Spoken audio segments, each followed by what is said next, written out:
nuk ka pasuri më e madhe për njeriu se me pas shpirtin rahat. Nuk ka fukarallëk dhe varfëri për një person i cili e ka shpirtin të trazuar. Nuk e zë vend i ven. Zëngini më i madh ky është, jo që ka pare. Ai që zemrën e ka shumë të rahatshëm.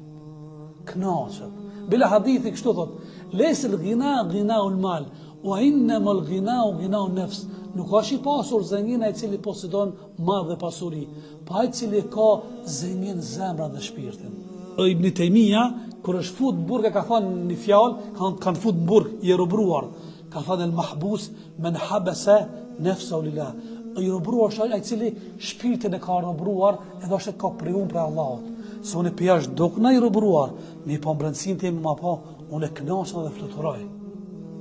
Ajo është shihimi i ëmbëlsirës së imanit.